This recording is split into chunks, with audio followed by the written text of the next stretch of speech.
All right, ladies, in this video, we're going to answer a tricky SAT reading question. And this question came from me by email I'm definitely going to butcher your name, so please don't be mad at me. It's Akshara, and the question is about a particular SAT reading question. It's question number 31. It's October SAT. And the question is, I put the answer as C, but the right answer is B. I'm going to answer this in a video format. So here is the beloved question number 31.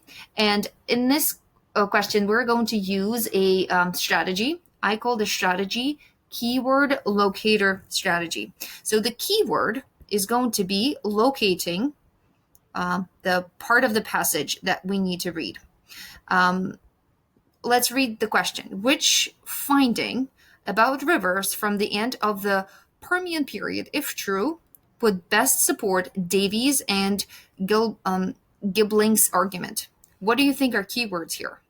Our keywords are rivers, the end of the Permian period, and Davies and Gibling's argument. So the portion of the text that will contain the answer to this question or a clue will be located where all three of these exist.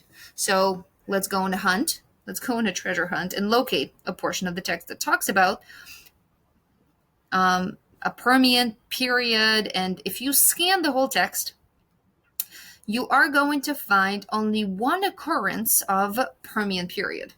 And it is right here towards the end.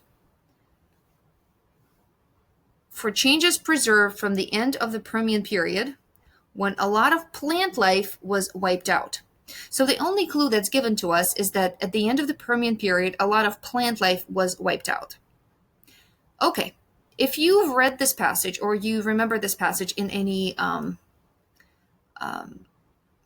regard, you would remember that their main argument was that the rivers were based on the roots of the vegetation. They say here that plant roots reinforced the ground, creating stable banks that funneled what once were wide, shallow water flows into narrower and deeper channels. So plant roots reinforced the grounds into narrower and deeper channels, and basically they funneled what used to be wide and shallow water. And right here, we'll look to see if rivers reverted to the older form. Now, our job is to find what was the older form.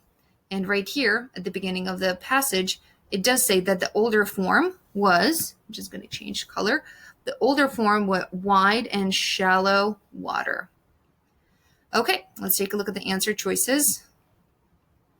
Well, I already told you that the right answer is B, but let's see why it is B. They were generally shallow, wide, and contained relatively little mud.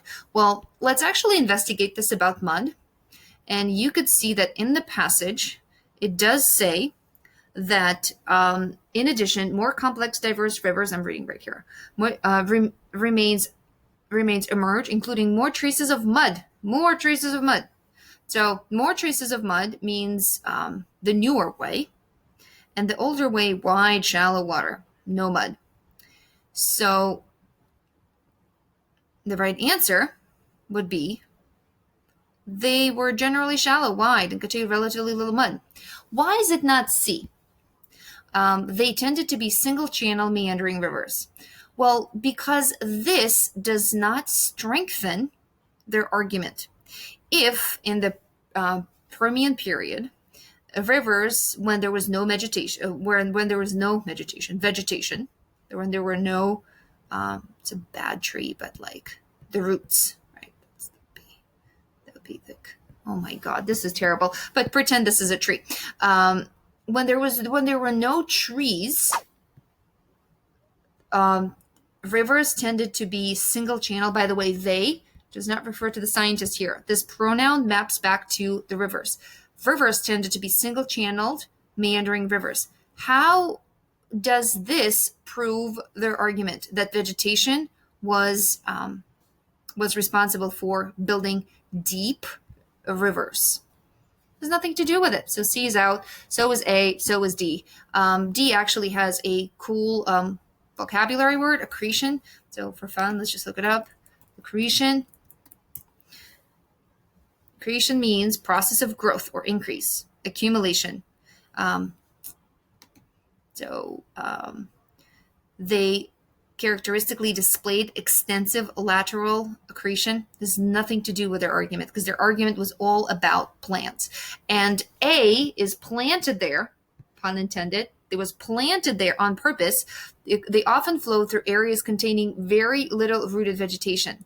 If this were the answer, this will actually weaken their theory. So A is out.